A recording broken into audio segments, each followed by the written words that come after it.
And then, of course, to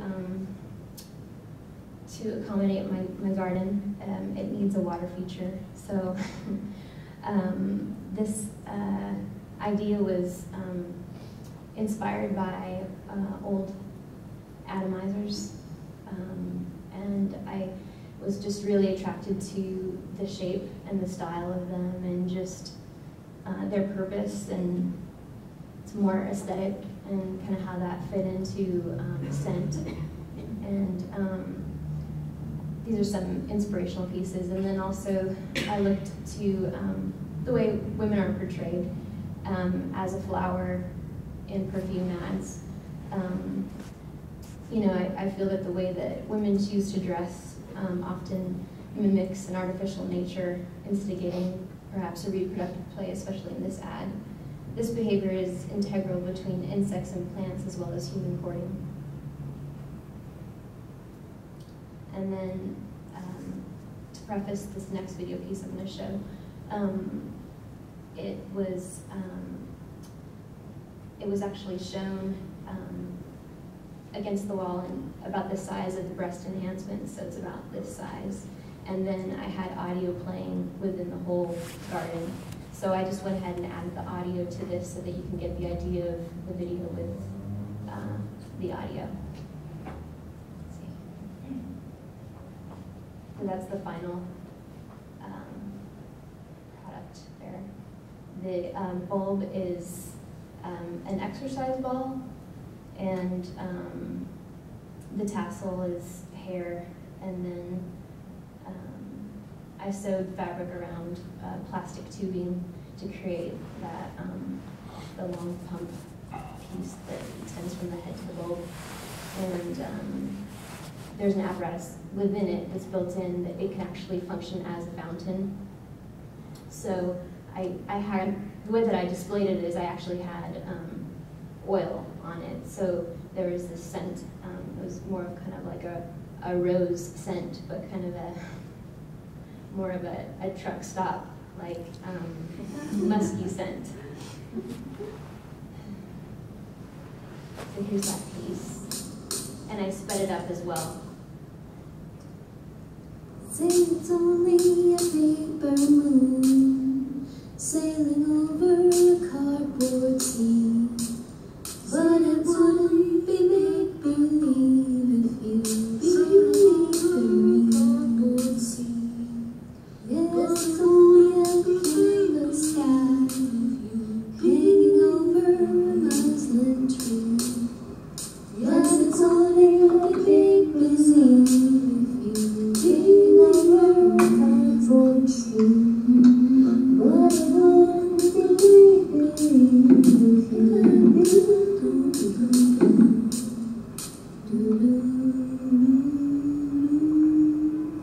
it's a melody plays it's only a paper moon.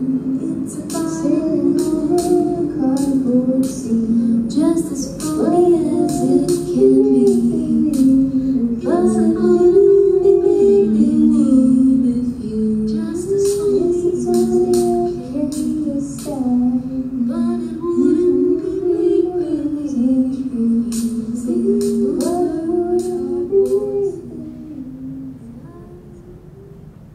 So that piece also was just another way that I explored the same concepts, and it was indulgent in the sense of just, it's an extension of my own shared obsession with clothing and fabrics, but also just to actually put myself in the place of like the male bee, and that I'm attracted by something false. And I put on the ends of my respirator like makeup poofs, and then I had some pollen down there that I was trying to pick up with with actually those poofs, and then take it, and that was fun.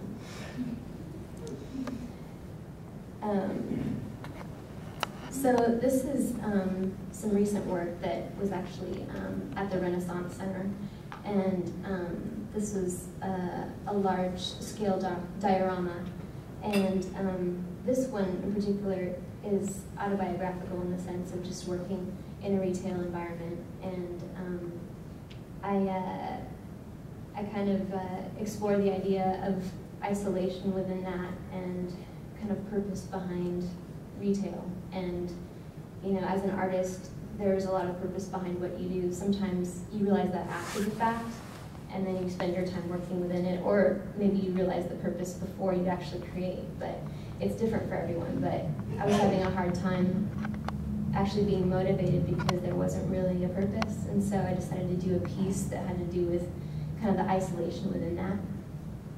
And this was a world that I could control, and I decided to create one. And this one is an exploration in scale, and about scale changing our control of our experience. And I had basically blown up, it's a larger detail, but I'd blown up photographs and then traced them onto like a real thin birch plywood and cut it out. And then I used paper dolls from the 40s without faces or without their actual structure in kind of more of a tombstone-like stature. And I used insulation board and all those, that pattern behind me here is, they're all envelopes from paycheck stubs and bills. And so it was kind of a way for me to kind of count my time that I had spent and kind of actually physically experience that too. So at this point, this is kind of the middle of the road, where I call it, where I've talked about more of the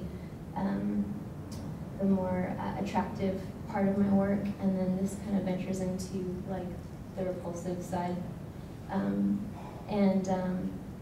This piece in particular, I feel like is a really good like example of the two and how I'm attracted to both.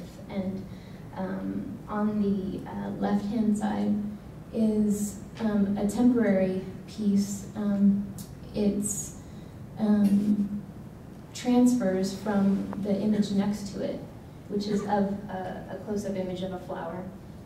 And I'd taken pieces of that and brought it onto the other piece to the left, and then I used the pollen again to actually create like a base. And I added oil, and it really only lasted for about 35 hours. So once we tore down the show, it was just like an oily piece of paper with those floral transfers and some of my graphite. And then on the right is a picture of the undercarriage of my car, and it was an oil leak. And I used some of that oil and the transfers. I transferred from that photograph on the left to the piece on the right, and used that oil and incorporated that. And again, there was a very faint smell of oil for this piece, but I feel like that's a good representation of the ideas.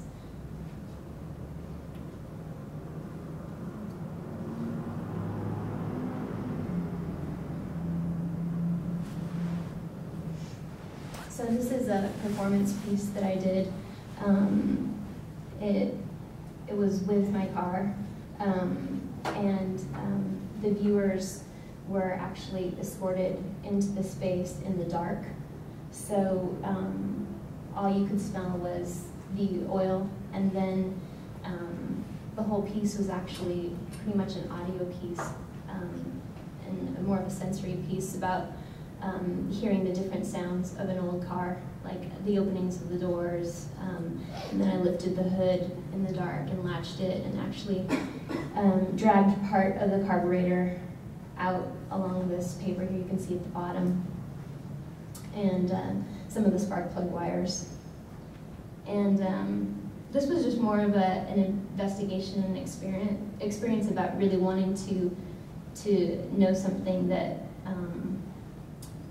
is kind of unknowable in a sense, like really wanting to relate to an object, and you can't. But it was such a part of my history that I felt like I couldn't let go of it, and this was kind of an homage to that.